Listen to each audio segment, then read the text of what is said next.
여기 아시아의 어느 국제공항. 한국인 동료들과 함께 출장 온 미국인 여성이 입국 심사 도중 갑자기 보류구역으로 안내되는 일이 발생했습니다. 보류구역에서 그 여성은 이민국 직원들로부터 여러 질문과 조사를 받게 되었습니다.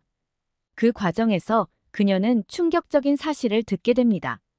입국이 거부될 수 있으며 심지어 향후 재입국에도 제한이 있을 수 있다는 것이었죠. 다행히 함께 온 한국 동료의 도움을 받아 긴급 비자를 발급받아서 무사히 입국할 수 있었지만 이 과정에서 그녀는 전혀 예상치 못했던 놀라운 사실을 알게 되는데요. 대체 무슨 사연일지 오늘 사연 바로 시작하겠습니다. 안녕하세요. 제 이름은 사만다입니다. 저는 하버드 MBA 출신의 엘리트 컨설턴트로 뉴욕에서 화려한 경력을 쌓아왔습니다. 그런데 어느 날 갑자기 저에게 청천벽력 같은 소식이 날아왔습니다. 글로벌 컨설팅 회사의 한국 지사로 발령이 난 것입니다. 처음에는 농담인 줄 알았습니다. 제가 왜 한국에 가야 하는 건지 이해할 수 없었거든요. 아시아의 작은 나라, 그것도 북한과 접경하고 있는 위험한 곳이라고만 생각했습니다. 발령 소식을 들은 날, 저도 모르게 회사 화장실에서 울음을 터뜨렸습니다. 동료 중 한 명이 제 울음소리를 듣고 걱정스럽게 물었습니다. 사만다, 괜찮아요? 저는 그저 네, 괜찮습니다. 라고 대답했지만 마음속으로는 이게 어떻게 괜찮을 수 있지? 라고 생각했어요. 발령 소식을 들은 후 며칠 동안은 잠도 제대로 못 잤어요.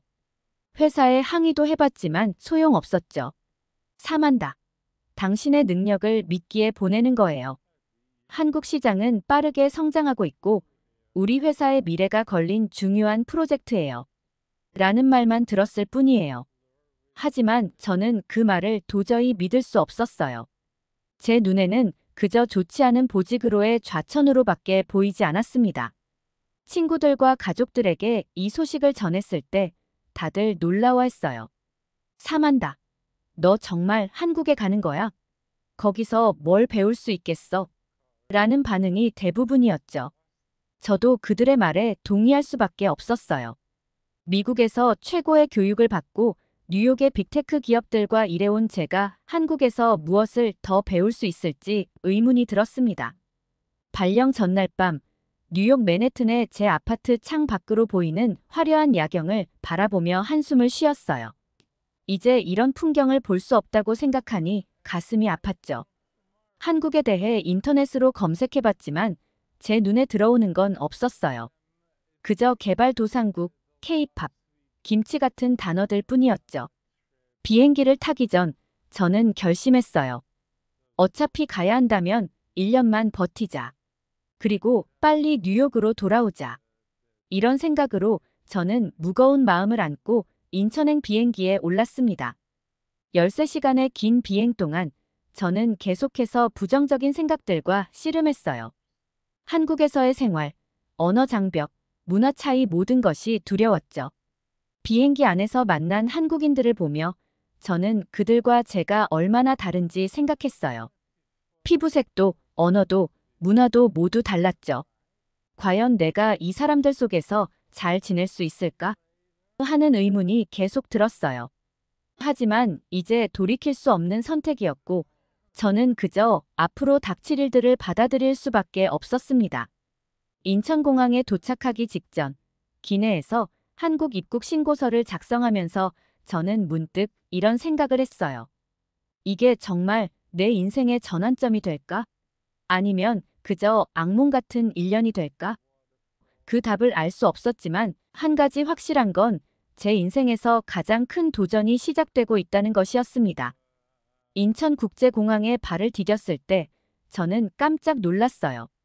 와, 의외로 깨끗하네요. 라는 말이 저도 모르게 튀어나왔죠. 공항의 현대적인 모습과 효율적인 시스템에 놀라움을 금치 못했어요. 하지만 곧바로 이건 아마도 미국 덕분이겠죠? 라고 생각했답니다. 제 머릿속에는 여전히 한국이 미국의 도움 없이는 이런 시설을 만들 수 없을 거라는 편견이 자리 잡고 있었거든요. 공항에서 나와 서울로 향하는 길, 차창 밖으로 보이는 도시의 모습에 또 한 번 놀랐어요. 고층 빌딩들이 즐비하게 늘어서 있고 도로는 깨끗하게 정비되어 있었죠. 이게 정말 한국인가? 하는 의문이 들 정도였어요. 하지만 여전히 제 마음 한구석에서는 이 모든 것이 미국의 영향 덕분일 거라는 생각이 떠나지 않았습니다. 호텔에 도착해서 짐을 풀며 저는 창밖으로 보이는 서울의 야경을 바라봤어요. 화려한 네온사인들과 불빛으로 가득한 도시의 모습이 뉴욕과 크게 다르지 않아 보였죠. 하지만 동시에 이질감도 느껴졌어요. 첫날 밤, 저는 호텔 근처의 한 식당에 들어갔습니다. 메뉴판을 보니 모든 것이 한글로 쓰여 있어 당황스러웠습니다. 결국 무작정 아무 메뉴나 가리켰고 나온 음식은 제가 상상했던 것보다 훨씬 맛있었습니다. 이때 처음으로 한국에서의 생활이 생각보다 나쁘지 않을 수도 있겠다는 생각이 들었습니다. 다음 날 회사로 출근하는 길에 지하철을 탔어요. 깨끗하고 효율적인 지하철 시스템에 또 한 번 놀랐지만 여전히 이것도 미국의 기술 덕분이겠지 라고 생각했죠. 사람들이 스마트폰으로 모바일 결제를 하는 모습을 보고도 애플페이를 따라 한 거겠지 라며 코웃음을 쳤어요. 회사에 도착해서 동료들과 인사를 나누면서도 저는 계속해서 그들을 평가하고 있었어요. 영어를 얼마나 잘하지? 미국 문화를 얼마나 이해하고 있을까? 하는 시기였죠. 제 눈에는 그들이 그저 선진국인 미국의 문화와 기술을 배우려고 애쓰는 것처럼 보였어요. 하지만 제 예상을 깨고 첫 회의에서 한국인 동료가 프레젠테이션을 했는데 그의 영어 실력과 전문성에 깜짝 놀랐습니다. 뉴욕의 동료들보다 더 뛰어난 능력을 보여주었죠. 첫날의 업무를 마치고 동료들과 식사를 하러 갔을 때 매운 음식, 발효 음식들을 보며 와, 이런 걸 어떻게 먹지? 라고 생각했죠. 김치를 처음 먹어봤을 때는 그 독특한 맛에 당황스러웠어요. 하지만 동료들이 열심히 설명해주는 모습을 보며 조금은 마음을 열어야겠다는 생각이 들기 시작했습니다. 그날 밤 호텔 방으로 돌아와 침대에 누워 천장을 바라보며 생각에 잠겼어요. 하루 동안 보고 겪은 것들이 제 예상과는 많이 달랐지만 여전히 의구심이 가득했죠. 이 나라가 정말 미국의 도움 없이 이만큼 발전할 수 있었을까? 내가 뭔가 놓치고 있는 게 있나? 하는 생각이 들기 시작했습니다. 하지만 잠들기 전 저는 스스로에게 약속했어요. 적어도 이곳에 있는 동안은 좀 더 열린 마음으로 바라보자. 어쩌면 내가 몰랐던 무언가를 발견할 수 있을지도 몰라. 이렇게 하루를 마무리하며 저는 한국에서의 새로운 삶을 조금씩 받아들이기 시작했습니다. 한국에서의 첫 주는 정신없이 지나갔어요. 긍정적으로 받아들이려고 노력했지만 힘들었습니다. 새로운 환경, 새로운 사람들, 그리고 완전히 다른 문화. 모든 것이 저에겐 도전이었죠. 특히 직장 생활에서 느끼는 문화적 차이는 생각보다 훨씬 컸어요. 여성 직장인으로서 겪는 차별적인 태도에 불만이 쌓여갔죠. 회의 중에 제 의견이 무시되는 경우가 종종 있었어요. 처음에는 내 한국어가 서툴러서 그런가? 라고 생각했지만 점점 그게 아니라는 걸 깨달았죠. 남성 동료들의 의견은 항상 중요하게 다뤄지는 반면 제 의견은 그저 스쳐 지나가는 것 같았어요. 이런 상황에 화가 나기도 했지만 동시에 이게 한국의 문화인가? 라는 의문도 들었습니다. 그러던 어느 날 한 여성 선배가 저를 불러 조언을 해주셨습니다. 사만다 씨, 여기서는 의견을 내기 전에 먼저 듣는 게 중요해요. 그리고 타이밍도 중요하죠. 이 조언 덕분에 저는 한국식 의사소통 방식을 이해하기 시작했고 점차 제 의견도 받아들여지기 시작했습니다. 회식 문화도 저에겐 큰 도전이었어요. 거의 매일 있는 것 같은 회식, 그리고 그 자리에서 강요되는 듯한 분위기가 너무 불편했죠. 사만다 씨, 한잔해요. 라며 술을 권하는 상사들의 모습에 당황스러웠어요. 미국에서는 상상도 할 수 없는 일이었거든요. 언어 장벽도 큰 문제였습니다. 영어로 의사소통이 가능한 동료들도 있었지만 대부분의 중요한 회의나 문서들은 한국어로 진행됐습니다. 저는 매일 밤 한국어 공부에 매달렸지만 진전이 더디게 느껴졌죠. 이러다가 정말 중요한 정보를 놓치는 건 아닐까 하는 불안감에 시달렸습니다. 한국의 위계질서 문화도 저에겐 낯설었습니다. 나이나 직급에 따라 말투나 태도를 달리해야 한다는 게 이해가 되지 않았죠. 왜 나이 든 사람을 무조건 존중해야 하죠? 능력이 더 중요한 거 아닌가요? 라는 생각이 자주 들었습니다. 하지만 이런 생각을 입 밖으로 내뱉을 수는 없었습니다. 출퇴근 시간의 지하철은 또 다른 도전이었어요. 빽빽하게 들어찬 지하철 안에서 사람들과 부딪히며 출근하는 게 너무 힘들었죠. 뉴욕의 지하철도 붐비지만 이 정도는 아니었는데 라고 생각하며 매일 아침을 불평으로 시작했어요. 음식 문화에 적응하는 것도 쉽지 않았어요. 매운 음식들, 발효 음식들. 처음에는 입에 맞지 않았죠. 동료들과 점심을 먹으러 갈 때마다 오늘은 또 뭘 먹어야 하나라며 걱정했어요. 하지만 점점 한국 음식의 맛에 익숙해지기 시작했고 어떤 음식들은 꽤 맛있다고 느끼기 시작했습니다. 주말에는 종종 혼자 서울 곳곳을 돌아다녔습니다. 그때마다 느꼈던 건 이 도시가 생각보다 안전하다는 거였죠. 밤늦게 혼자 돌아다녀도 위험하다고 느끼지 않았습니다. 오히려 뉴욕보다 더 안전하다는 느낌이 들었죠. 이런 점은 한국에 대한 제 인식을 조금씩 바꿔나가는 계기가 되었습니다. 한국 생활에 적응하는 과정에서 가장 힘들었던 건 아마도 외로움이었을 겁니다. 시차 때문에 미국에 있는 가족, 친구들과 연락하기도 쉽지 않았고 한국에서 새로운 인간관계를 만들어 나가는 것도 쉽지 않았죠. 때로는 내가 왜 여기 와 있는 거지? 라는 생각에 눈물을 흘리기도 했습니다. 그래도 시간이 지나면서 조금씩 적응해 나가기 시작했습니다. 한국어도 조금씩 늘어갔고 회사 생활에서도 제 자리를 찾아가기 시작했죠.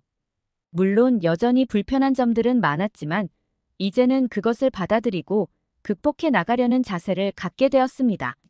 한국 생활에 조금씩 적응해 가던 중 저는 새로운 프로젝트에 참가하게 되었고 새로운 경험이 저를 기다리고 있었습니다.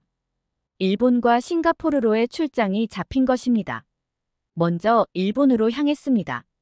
한국인 동료들과 함께 갔는데 공항에 도착하자마자 놀라운 일이 벌어졌습니다.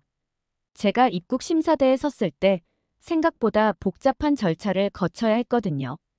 지문을 찍고 사진도 찍고 여러 가지 질문에 답해야 했습니다. 반면에 한국인 동료들은 거의 즉시 통과되는 모습을 보고 당황스러웠습니다. 어떻게 이럴 수 있지? 내가 미국 시민인데 라는 생각이 들었습니다. 제가 굳은 표정으로 있으니 동료들은 제게 사만다씨, 괜찮으세요? 라고 물었지만 저는 그저 웃어넘기기만 했습니다. 일본에서의 미팅을 마치고 싱가포르로 향했을 때도 비슷한 상황이 반복됐어요. 다시 한번 복잡한 입국 절차를 거쳐야 했고 한국인 동료들은 순조롭게 통과했죠. 어떻게 이럴 수가 있지?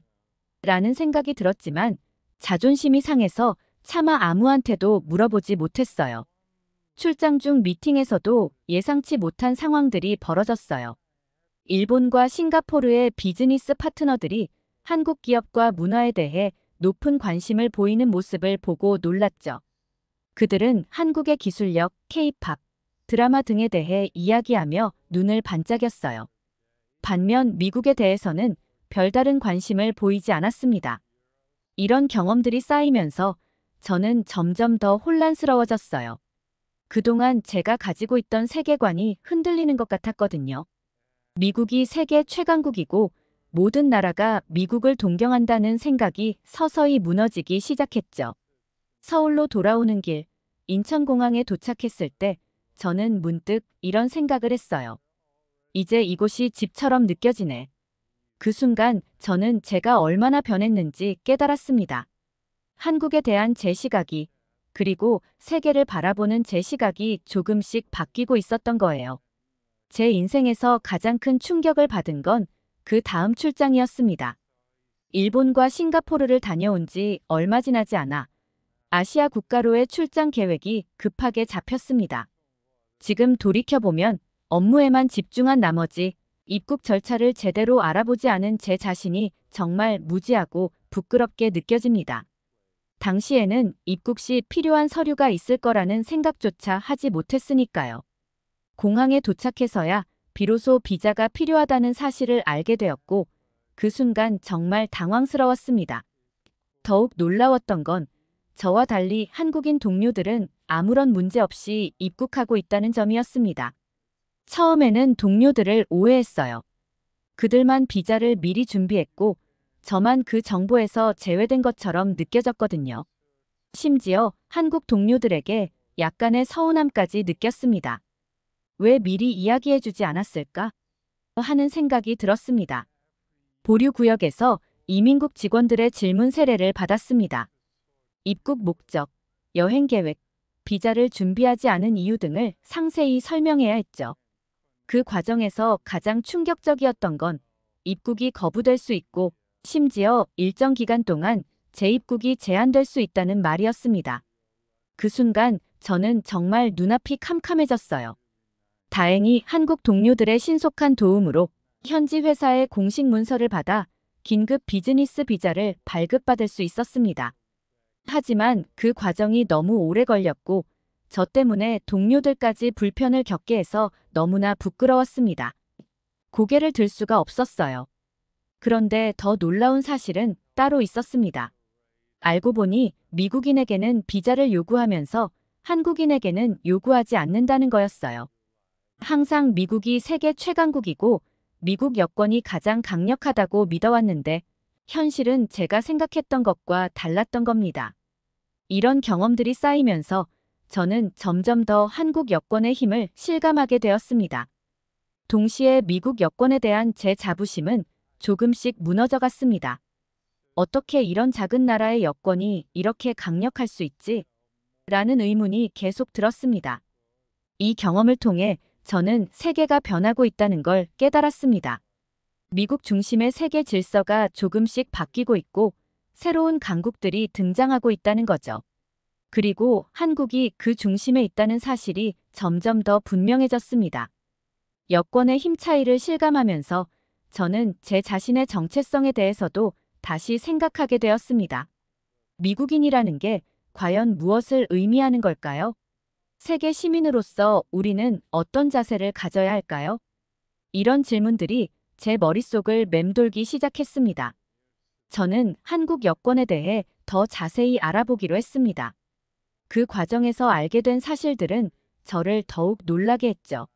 한국 여권이 세계 2위의 강력한 여권이라는 사실, 게다가 미국 여권이 7위더군요. 그리고 무비자 입국 가능 국가 수가 미국보다 많다는 점은 정말 충격적이었습니다. 처음에는 이 정보를 믿기 어려웠습니다. 어떻게 이런 작은 나라의 여권이 이렇게 강력할 수 있을까요? 라는 의문이 계속 들었죠. 그래서 동료들에게 물어보기 시작했습니다. 정말 한국 여권으로 이렇게 많은 나라에 자유롭게 갈 수 있나요? 동료들의 대답은 일관되었습니다. 네, 맞아요. 우리는 거의 모든 선진국에 비자 없이 갈 수 있어요. 심지어 일부 개발도상국에서도 입국이 자유로워요. 이 말을 들으면서 저는 불편한 심기를 감출 수 없었습니다. 미국인으로서의 자존심이 상하는 것 같았거든요. 이런 상황에 대해 한 동료가 재미있는 말을 해줬어요. 사만다 씨, 우리나라 사람들은 여행 유튜버들이 많잖아요. 그게 다 이런 이유 때문이에요. 우리는 정말 세계 어디든 쉽게 갈 수 있거든요. 그 말을 듣는 순간 제가 본 많은 한국 여행 콘텐츠들이 떠올랐어요. 점점 더 한국 여권의 위력을 실감하면서 저는 복잡한 감정에 휩싸였어요. 한편으로는 부러웠고 다른 한편으로는 불편했죠. 어떻게 이렇게 됐지? 미국은 왜 이런 혜택을 받지 못하는 거지? 라는 생각이 계속 들었어요. 그러다 문득 이런 생각이 들었어요. 혹시 이게 한국의 경제력과 국제적 위상 때문일까? 그래서 한국의 경제 성장과 국제관계에 대해 더 자세히 알아보기 시작했죠. 놀랍게도 한국은 전쟁의 폐허에서 빠르게 성장해 세계 10위권의 경제 대국이 되었다는 걸 알게 되었어요. 또한 한국의 문화적 영향력도 무시할 수 없었어요. K-팝, 한국 드라마, 영화 등이 전 세계적으로 인기를 끌고 있다는 사실을 알게 되었죠. 이런 소프트 파워가 한국의 국제적 위상을 높이는데 큰 역할을 했다는 걸 깨달았습니다. 이런 사실들을 알아가면서 저는 점점 더 한국에 대해 존경심을 가지게 되었습니다. 동시에 미국에 대한 제 시각도 변하기 시작했죠. 우리가 그동안 너무 안주해왔던 건 아닐까요? 세계는 빠르게 변하고 있는데 우리는 그 변화를 따라가지 못하고 있는 건 아닐까요? 라는 생각이 들었습니다. 한국 여권의 위력을 발견하는 과정은 저에게 큰 깨달음을 주었어요. 세계가 얼마나 빠르게 변하고 있는지, 그리고 그 변화 속에서 각 나라의 위상이 어떻게 달라지고 있는지를 직접 체감할 수 있었죠. 이제 저는 더 이상 미국이 모든 면에서 최고라고 생각하지 않게 되었어요. 대신 각 나라의 장단점을 객관적으로 바라보려고 노력하게 되었습니다.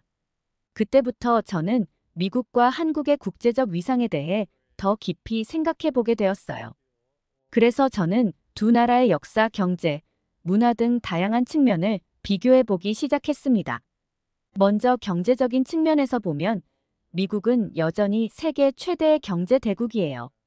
하지만 한국의 경제 성장 속도는 정말 놀라웠습니다. 문화적인 측면에서도 큰 차이를 발견했어요. 미국 문화는 오랫동안 전 세계적으로 큰 영향력을 행사해왔죠. 하지만 최근 들어 한국 문화의 영향력이 급속도로 커지고 있더라고요. K-팝, 한국 드라마, 영화 등이 전 세계적으로 인기를 끌고 있었어요. 특히 BTS나 기생충 같은 케이스를 보면서 한국 문화의 파급력에 놀라지 않을 수 없었습니다. 기술적인 측면에서도 한국의 성장은 눈부셨습니다. 삼성, LG 같은 기업들이 세계 시장을 주도하고 있고 5G 기술이나 반도체 분야에서도 한국이 선두를 달리고 있더군요. 반면 미국은 여전히 강하지만 예전만큼의 절대적인 우위를 점하지는 못하고 있었습니다.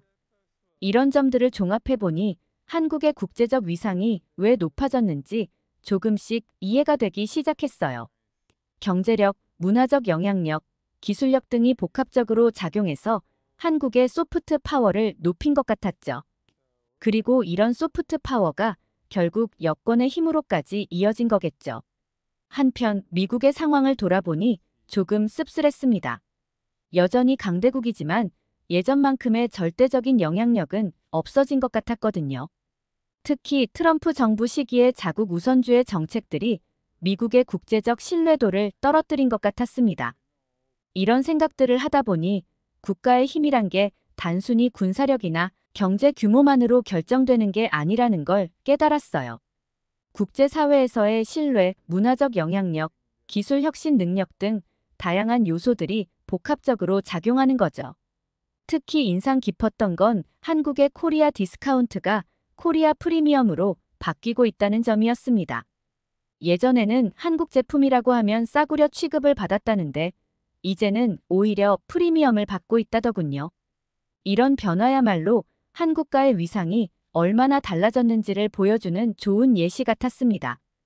여러 비교를 하면서 저는 국가의 발전과 국제적 위상에 대해 새로운 시각을 갖게 되었습니다. 미국이 여전히 강대국이긴 하지만 더 이상 유일무이한 초강대국은 아니라는 걸 인정하게 되었죠. 대신 한국 같은 새로운 강국들이 등장하면서 세계 질서가 다극화되고 있다는 걸 실감했습니다. 어떤 나라든 고정된 위치에 머물러 있을 수 없다는 걸 알게 되었죠. 계속해서 혁신하고 발전해야만 국제사회에서 인정받을 수 있다는 거예요. 이런 점에서 한국의 끊임없는 노력과 혁신 정신이 정말 대단하다고 느꼈습니다. 미국과 한국의 국제적 위상 차이를 인식하기 시작하면서 오히려 저에게 새로운 시각을 제공해 주었죠. 많은 경험을 통해 저는 글로벌 비즈니스 환경에서 적응력과 유연성이 얼마나 중요한지 깨달았어요. 또한 국가 간의 관계, 문화적 차이, 그리고 각국의 정책이 비즈니스에 미치는 영향에 대해 더 깊이 이해하게 되었죠. 시간이 지나면서 한국에 대한 인식을 완전히 새롭게 하게 되었어요. 처음 한국에 왔을 때만 해도 작고 미개발된 나라라고 생각했던 것과는 달리 이제는 한국을 혁신적이고 역동적인 나라로 보게 되었죠. 특히 한국의 기술력에 대해 깊은 인상을 받았습니다. 삼성이나 LG 같은 기업들의 제품이 전 세계 시장을 주도하고 있다는 사실을 직접 목격하면서 한국의 기술 혁신 능력에 감탄했습니다. 한국 여성들의 사회 진출도 인상 깊었습니다. 처음에는 한국 사회가 매우 가부장적이고 여성에게 불리할 거라고 생각했는데 실제로 보니 많은 여성들이 다양한 분야에서 활약하고 있더군요. 특히 젊은 세대의 여성들은 자신의 커리어에 대해 매우 진취적이고 열정적이었습니다. K-뷰티에 대해서도 새롭게 알게 되었습니다. 처음에는 그저 과장된 마케팅이라고 생각했는데 실제로 한국의 화장품과 스킨케어 제품들을 사용해보니 그 품질에 놀라지 않을 수 없었죠. 이제는 저도 한국 화장품의 열렬한 팬이 되었답니다. 한국의 식문화도 저를 매료시켰습니다. 처음에는 낯설고 이상하게만 느껴졌던 한국 음식들이 이제는 제가 가장 좋아하는 음식이 되었죠. 특히 건강에 좋은 발효 음식들과 다양한 채소 반찬들이 정말 맛있었어요.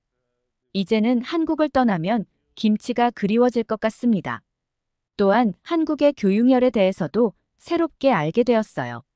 처음에는 지나치게 경쟁적이고 스트레스가 많은 시스템이라고만 생각했는데 이런 교육 시스템이 한국의 빠른 발전을 이끌어온 원동력 중 하나라는 걸 깨달았죠. 물론 문제점도 있겠지만 교육에 대한 한국인들의 열정과 투자는 정말 대단하다고 느꼈어요. 한국의 대중문화도 저를 완전히 사로잡았습니다. K-팝과 한국 드라마를 통해 한국어를 배우기 시작했고 이제는 한국 예능 프로그램까지 즐겨보고 있답니다. 한국에서 지내는 시간 동안 많은 것들을 경험하면서 저는 점점 더 한국에 대해 긍정적인 시각을 갖게 되었습니다. 동시에 제 자신의 편견과 오만함을 반성하게 되었죠. 한국에서의 경험은 제게 열린 마음의 중요성을 가르쳐 주었습니다. 처음에는 낯설고 이해할 수 없었던 것들이 시간이 지나고 이해하려 노력하면 새로운 가치와 의미를 지닌 것으로 다가올 수 있다는 걸 배웠죠. 이제 저는 한국을 단순히 일하러 온 나라가 아니라 제 삶의 중요한 부분으로 여기게 되었어요. 한국의 문화, 사람들, 그리고 이 나라의 역동성을 사랑하게 되었죠. 물론 여전히 불편한 점들도 있지만 그것조차도 이제는 이 나라의 특별한 매력으로 느껴집니다. 이제는 한국에서의 생활을 더 오래 지속하고 싶다는 생각이 들 정도예요. 심지어 한국 국적을 취득하는 것에 대해서도 진지하게 고민하고 있답니다. 그만큼 한국이라는 나라, 그리고 한국 사람들에 대한 제 마음이 완전히 바뀌었다는 뜻이겠죠. 더 이상 미국이 모든 면에서 우월하다고 생각하지 않게 되었습니다. 대신 양국의 강점을 결합하면 어떤 시너지 효과를 낼 수 있을지 고민하게 되었어요. 이런 사고방식은 국제 프로젝트를 수행할 때 큰 도움이 되고 있답니다.